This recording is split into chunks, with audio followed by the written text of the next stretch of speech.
O que ides escoitar agora é un pequeno fragmento dunha serie de aventuras que lles sucederon a 4 amigos. Dentre elas, escollín esta para contarvos. Unha aventura extraña, escrito por Daniel de Sexto C. Vou vos contar o que me aconteceu no verán pasado. Eu son Luisón, e os meus amigos son Álvaro, Luís e Manolo. Estábamos, como a todas as tardes, na casa da árbore falando sen parar, organizando a nosa próxima aventura. Eu faláralles que os meus avós me contaran que había unha bella mina de ouro abandonada e decidíramos ir buscala. Collémolo o almorzo e unhas lanternas e comezamos a búsqueda.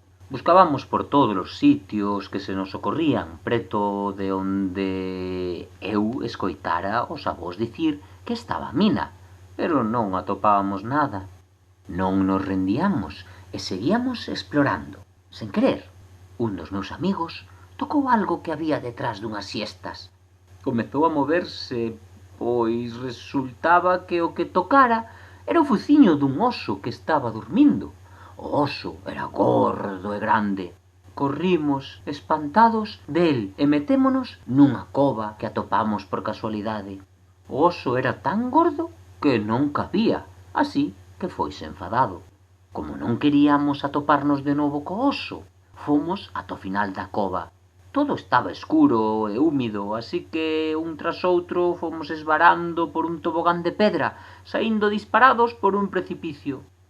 ¡Ah! Berrabamos mentres caíamos. Poucos segundos de estar caendo, saímos disparados da cova e, sen saber moi ben como, caímos enriba dun cabalo salvaxe. Agarrámonos como puidemos a el, pois comezou a patexar e a correr. Non sabíamos se poderíamos aguantar moito.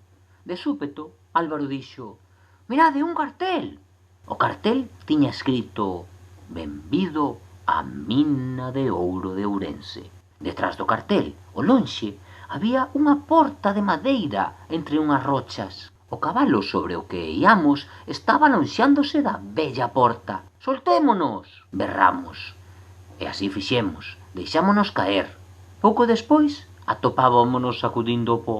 Camiñamos ata a porta e ao chegar empurramos, pero non se abría. Ao pouco tempo escoitamos que se producían ruídos tras dela. En segundos a porta abriuse de golpe e apareceron 2 ogros que nos dixeron: «Se por esta porta queredes pasar, unha adiviña deberedes acertar». E sen agardar a nosa resposta, preguntaron: «Onde hai océanos, pero non hai auga? Onde hai monte, pero non hai árbores? Onde hai cidades, pero non hai xente?» «Non sabemos», dixo Luís. «Dádenos unha pista». «Vale, xoguemos o aforcado. Tedes 4 oportunidades». «O aforcado?», preguntei. «Veña, vale. A palabra ten a letra A?» «Si, ten 2 As».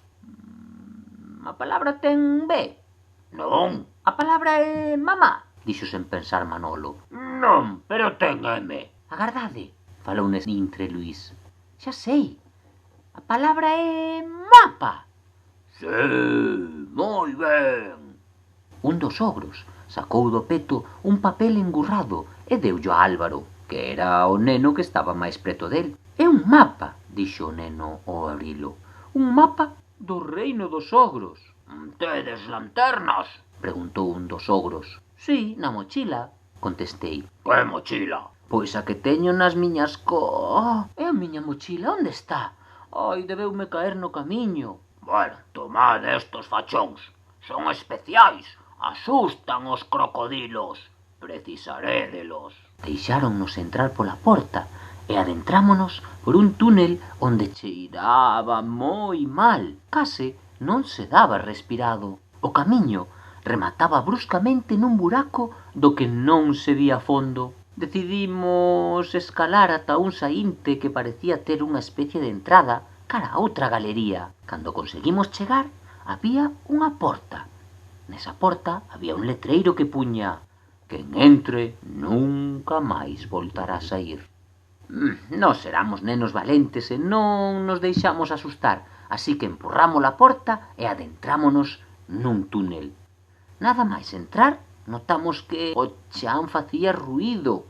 Miramos e vimos que estaba cheo de osos. Seguimos camiñando e o pasadizo agrandouse, converténdose nunha ampla galería subterránea. Alí vimos ao fondo un castelo. Decidimos achegarnos a él. Cando nos aproximamos, vimos que estaba rodeado por un foso cheo de crocodilos que parecían moi famentos. Para isto nos deron os ogros os fachóns, así que acendámolos. Cada un collemos un par e dispuxémonos a cruzar o foxo. Cando un crocodilo se nos achegaba, fuxía rapidamente ao ver o lume. Pronto chegamos á porta que estaba aberta. Un exército de ogros agardaban alí dentro, coa súa raíña sentada no trono. Estábamos agardando, dixo. Se queredes continuar e non quedar aquí para sempre, deberedes ir ao reino de ouro e conseguirme o peine de ouro agochado na cova de ouro. Atravesaredes este portal máxico que vos levará ata alí de contado.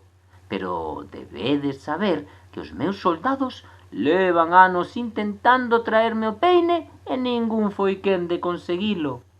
Non nos importou, así que entramos no portal con gran decisión. Xusto do outro lado había unha parede que tiña escrito: a amizade vale máis que o ouro. Seguimos o camiño ata o final e ali estaba o peine de ouro. Álvaro correu sen pensalo cara ao peine para collelo e xusto aí a cova comezou a derrubarse. Todos corremos para salvar as nosas vidas, pero o camiño estaba bloqueado. Non tiñamos escapatoria, estábamos perdidos.